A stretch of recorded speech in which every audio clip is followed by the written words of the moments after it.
E es que há muitos níveis de arrependimento. É verdade que encontrarás perdão para qualquer arrependimento. Contudo, a alma só encontrará purificação completa, para ser como se as iniquidades nunca tivessem existido, quando uma pessoa purifica seu coração e prepara seu espírito, como será explicado. E assim está escrito, Salmos 32, 2. Feliz é o homem, a quem Hashem não atribui culpa, e em cujo espírito não há engano. E é como a questão de uma veste que precisa ser lavada, pois uma pequena lavagem será eficaz para remover sua sujeira. No entanto, ela só branqueará de acordo com a quantidade de lavagem. E assim está escrito lá, Salmos 51, 4. Lava-me completamente da minha iniquidade, e a alma será lavada da iniquidade de acordo com como lavas teu coração, como está dito. Jeremias 4:14. Lava o teu coração da maldade, ó Jerusalém. E nossos rabinos, que sua memória seja abençoada, disseram, Avodah Zarah 19. Feliz o homem que teme a Hashem. Salmos 112, 1. Quando ele ainda é um homem. Isso quer dizer que o arrependimento mais elevado de um homem é nos dias de sua juventude, quando ele supera seu impulso enquanto sua força ainda está com ele. Contudo, qualquer arrependimento é eficaz, como está dito, Salmos 93:3. Tu retornas o homem ao pó. Disseste, retornai, ó mortais. E nossos rabinos, que sua memória seja abençoada, disseram, até que a alma retorne ao pó. Agora explicaremos os princípios do arrependimento. O primeiro princípio é o remorso. Seu coração deve entender que deixar a Deus é mau e amargo, e ele deve colocar em seu coração que há punição, vingança e retribuição pela iniquidade, como está dito, Deuteronômio 32:35. A mim pertencem a vingança e a retribuição, e está dito, Jó 19:29. Temei a espada, pois a vossa fúria é iniquidade digna da espada. E ele deve se arrepender de suas más ações e dizer em seu coração, o que eu fiz, como não tive temor de Deus diante de meus olhos, e não me amedrontei com as repreensões da iniquidade e com os duros juízos, pois há muitas dores esperando pelo malfeitor. Não tive piedade de meu corpo, e por um momento de prazer meus olhos não tiveram pena de sua destruição. Tornei-me como um homem que rouba e extorque, come e se sacia, mas que sabe que depois de seu comer e seu beber, o juiz rangerá seus dentes com cascalho, como o assunto que está declarado. Provérbios 20:17. Mas depois sua boca se encherá de cascalho. E pior do que isso, fui cruel com a alma querida, e a tornei impura com os ídolos do meu impulso. E o que ela ganhou com todas as suas aquisições, se são más aos olhos de seu mestre? E como troquei um mundo passageiro por um mundo que existe para todo sempre. Como me tornei semelhante aos animais, pois segui meu impulso como um cavalo, como uma mula que não entende. E me desviei do caminho do intelecto. E eis que o Criador soprou uma alma vivente em meu nariz, um coração sábio e o benefício do intelecto, para reconhecê-lo e temê-lo, e para governar sobre o corpo e todas as suas ações, como governa sobre os outros animais que não falam, porque é preciosa aos seus olhos. E embora eu tenha sido criado assim, tornou-se o oposto disso em mim. Porque estou vivo é como o assunto que está declarado. Provérbios 21:16. O homem que se desvia do caminho do intelecto descansará na companhia dos fantasmas. Além disso, Eu nem sequer cumpri o preceito do animal.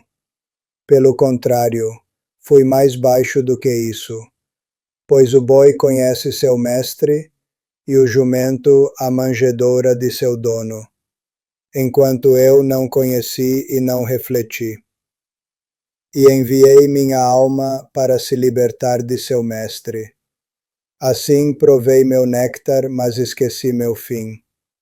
E roubei, extorqui e pisei nos indigentes. Não me lembrei do dia da morte, no qual nada restará diante de minha alma, além de meu cadáver e minha sujeira. E este assunto que explicamos é o que Jeremias, que a paz esteja com ele, havia falado. Ninguém se arrepende de sua maldade e diz: o que eu fiz? O segundo princípio é o abandono do pecado, que ele deve deixar seus maus caminhos e decidir com todo o seu coração que não continuará a retornar por este caminho novamente. E se ele fez o mal, não o fará mais. Como o assunto que está declarado, Ezequiel 33:11. Voltai, voltai dos vossos maus caminhos. E da mesma forma dito, Isaías 55:17. Deixe o ímpio o seu caminho. Mas sabei que alguém que peca por acaso porque teve um desejo e seu impulso o dominou e o atacou, enquanto suas ideias e sentidos não o resgataram quando o encontrou, assim não foram rápidos em repreendê-lo no mar do desejo, para secá-lo, daí o impulso o arrastou para suas redes e ele caiu em suas armadilhas naquele momento e instante particular, no momento em que o espírito do mau impulso o derrubou, mas não por causa de seu próprio desejo e vontade de encontrar sua iniquidade e fazer assim depois. O começo do arrependimento deste homem é o remorso, colocar tristeza em seu coração sobre seu pecado, ter sua alma aflita e amarga como o absinto. Depois ele deve aumentar o temor do pecado em seu coração todos os dias e colocar o pavor de Deus em seu coração em todos os momentos, até que seu coração se torne firme na confiança de Deus. Como se o impulso o encontrasse novamente, como faz de tempos em tempos, e seu desejo se inflamasse como no primeiro caso, seu coração não será seduzido por ele, e ele abandonará seu caminho. Depois ele deve se arrepender e retornar a Deus, como está dito, Isaías 55:7. Deixe o ímpio o seu caminho, e o homem pecador os seus planos, que ele se volte para Hashem, e ele o perdoará. E a parábola para isso é sobre alguém que segura um xeretz, um animal rastejante impuro, e vem para imergir e se tornar puro, pois ele deve primeiro deixar o xeretz e então imergir e se purificar. Mas todo o tempo que o xeretz está em sua mão, sua impureza ainda está com ele, e a imersão é ineficaz. E eis que deixar os pensamentos de pecado é equivalente a jogar fora o xeretz, e o remorso daquilo que pecou, a confissão e a oração estão no lugar da imersão, e quando aflições e dores vêm sobre o malfeitor para quem todos os seus planos são continuar com seus crimes, ele é primeiro afligido, e então ele se arrepende dos maus pensamentos que pensou e corta as ações de suas mãos. E a parábola para isso é sobre um bezerro que eles batem com um aguilhão para dirigir seu trabalho nos sulcos. Assim é aquele que está posicionado em um caminho que não é bom. Ele deve receber o castigo primeiro, para abandonar os caminhos da morte e andar em um caminho reto, como está escrito Jeremias 31:18. Posso ouvir Efraim lamentando: tu me castigaste e sou castigado como um bezerro que não foi domado. E é ainda declarado depois, Jeremias 31:19. Agora que voltei, estou cheio de remorso. Isso significa dizer, depois que me castigaste e fui castigado e retornei de meus maus caminhos, Fiquei cheio de remorso depois e me arrependi do que ocorreu com minhas iniquidades. Então, eis que todo este assunto que explicamos foi esclarecido para ti. O terceiro princípio é a aflição. Sua consciência deve se obscurecer enquanto ele pensa na grande maldade daquele que se rebela contra seu Criador. Ele deve magnificar a aflição em seu coração, experimentar uma tempestade em seus pensamentos e suspirar com um coração amargo. Pois é possível para ele se arrepender de todos os pecados que cometeu e achá-los maus aos seus olhos, mas não preencher sua medida nisso. Pois até a perda de um dinar ou um izar, uma pequena moeda, é difícil aos olhos de um homem. No entanto, se ele perdesse toda a sua riqueza de uma maneira ruim e ficasse sem posses, sua alma realmente lamentaria, e seu suspiro seria pesado. E da mesma forma sua dor é infinita, e sua aflição diária por muitos e frequentes problemas. E mais do que sobre estes, é apropriado estar angustiado e constantemente suspirar por aquele que se rebelou contra Deus, bendito seja ele, foi destrutivo, realizou atos repugnantes diante dele, e que não se lembrou de seu Criador que o criou, ex nihilo, fez bondade com ele, colocou sua mão sobre ele a cada instante, e guarda seu espírito em todos os momentos. Como ele poderia ter a ousadia de trazer ira diante dele? E como os olhos do pecador se fecharam para ver, para ter seu coração a entender? E aquele que entende e tem os olhos abertos inscreverá estas palavras em seu coração, para que entrem nas câmaras de seu espírito. E os níveis de arrependimento e sua estatura baseiam-se na grandeza da amargura e no poder da aflição. E esse é o arrependimento que vem por meio da purificação da alma e da pureza de seu intelecto. Pois de acordo com seu intelecto e de acordo com o que ele abre seus olhos, será a aflição de seus pensamentos sobre sua grande pobreza.